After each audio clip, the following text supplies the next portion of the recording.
नमस्कार दोस्तों, तो आज मैं आप सभी के लिए लाया हूँ भोजपुरी का super duper hit orchestra song जो कि काफी शानदार मैटर है।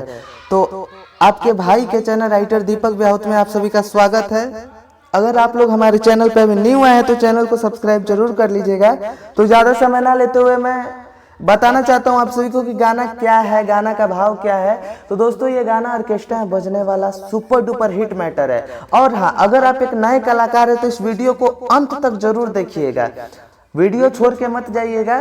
तो चलिए मैं ज्यादा समय ना लेते हुए गाना का स्टार्ट करता हूँ। गाना में लड़की बोलती है दोस्तों कि वीआईपी नचनिया बनी हम बाबू, हरे लारे टपकावा जनी हो खतुबे काबू।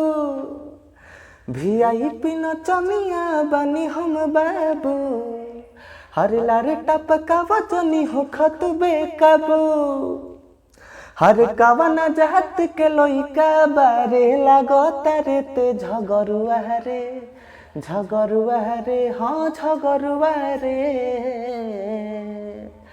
तो लइकवा कहता कि हई जादो जी के दुलरुआ रे, हई जादो जी के दुलरुआ रे, तेल ढोढ़ी पमल दे मकरुआ रे। हई जादो जी के दुलरुआ रे, तेल ढोढ़ी पमल दे मकरुआ रे। तो हई जादो जी के दुलरुआ रे, तेल ढोढ़ी पमल दे मकरुआ रे। कितना शानदार मैटर है।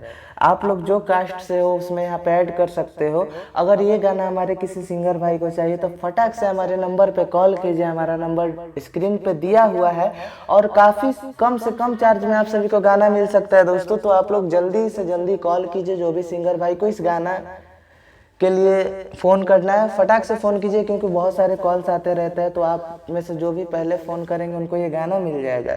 तो मिलते हैं नए वीडियो नए मैटर के साथ। जय हिंद, जय भारत, जय हो भोजपुरिया समाज। Love you.